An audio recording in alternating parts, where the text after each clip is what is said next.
Hi friends, welcome to Annam's recipes. இன்றைக்கி இந்த வீடியோவில் பருப்பு மசியல் எப்படி செய்யலான்னு பார்ப்போம். இது ரொம்ப ஈஸியான ரெசிபி. தேவையான இன்க்ரீடியன்ட்ஸ் எல்லாமே வீட்டில் இருக்கக்கூடிய பொருள் தான். டக்குன்னு செஞ்சிடலாம், சின்ன பிள்ளைங்க கூட செய்யலாம். வாங்க எப்படி செய்யலான்னு பார்ப்போம்.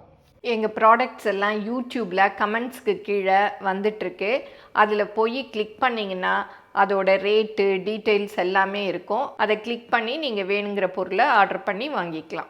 பருப்பு மசியலுக்கு தேவையான பொருள் பார்க்கலாம். ரொம்ப சிம்பிள் தான். பாசிப்பருப்பு, அப்புறம் மஞ்சள் பொடி, சீரகம், ஒரு பூண்டு, 2 வரமிளகா, கொஞ்சமாக உப்பு, கருவேப்பிலை, இவ்வளோ தான். இப்போ எப்படி செய்யலான்னு பார்ப்போம். குக்கரில் கொஞ்சமாக தண்ணி ஊற்றிட்டு பாசிப்பருப்பு ஒரு கப்பளவுக்கு உங்களுக்கு எவ்வளோ தேவையோ அதை கழுவிட்டு இதில் போட்டுக்கலாம். இதில் தட்டின பூண்டு தோலோடு தான் தட்டியிருக்கேன், அதையும் போட்டுக்கலாம். அப்புறம் மஞ்சள் பொடி ஒரு 1/4 டீஸ்பூன் அளவு, அப்புறம் சீரகம் அதுவும் ஒரு 1/4 டீஸ்பூன் அளவு போட்டுக்கலாம். அப்புறம் வரமிளகாயை கிள்ளிட்டு போட்டுக்கலாம். கருவேப்பிலை. அப்புறம் பருப்பு வேகிற அளவுக்கு கொஞ்சமாக தண்ணி ஊற்றிக்கோங்க. அப்புறம் வேணும்னாலும் ஊற்றிக்கலாம். இப்போ குக்கரை மூடி ஒரு விசில் விட்டுடலாம். உப்பு அப்புறம் தான் போடணும், இல்லாட்டா பருப்பு வேகாது. ஒரு விசில் தான் விட்டேன், போதும். பாசிப்பருப்பு தான் சீக்கிரம் வெந்துடும். திறந்து பார்க்கலாம். பாருங்கள், நல்லா வெந்துருச்சு. இதில் இதுக்கு தேவையான உப்பு போட்டுடலாம். அடுப்பை ஆன் பண்ணிக்கலாம்.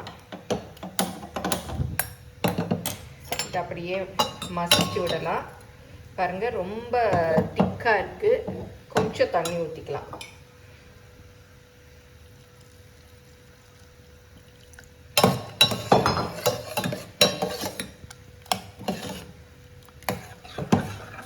இந்த உப்பு கரையிற வரையும் ஒரு கொதி விட்டால் போதும்.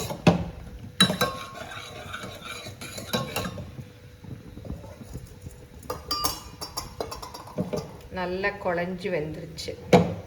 பாருங்க, லைட்டாக கொதி வருது, வந்தால் போதும். அப்புறம் ரொம்ப கொதிச்சதுன்னா ரொம்ப திக்காயிடும். போதும், இறக்கிடலாம். இந்த அளவு இருக்கணும். இப்போ அடுப்பு ஆஃப் பண்ணிடலாம். பாருங்க, இந்த அளவு திக்காக இருக்கணும். அப்போ தான் சாதத்தில் போட்டு பிசைஞ்சு சாப்பிட்றச்சு சூப்பராக இருக்கும். அதுவும் சுடுற சாதத்தில் நெய் ஊற்றி இந்த பருப்பையும் ஊற்றி சாப்பிட்டோன்னா சாம்பாரெல்லாம் பக்கத்துலேயே நிற்காதுங்க, அவ்வளோ சூப்பராக இருக்கும். நீங்களும் சுவையாக சமைக்கணுமா? எங்கள் மசாலா பொடிகளை யூஸ் பண்ணி பாருங்கள். அதெல்லாம் வாங்கணுன்னா ஸ்க்ரீனில் வர்ற வெப்சைட்டுக்கும் வாட்ஸ்அப் நம்பருக்கும் போய் ஆர்டர் பண்ணிங்கன்னா நீங்கள் வேணுங்கிறத வாங்கிக்கலாம்.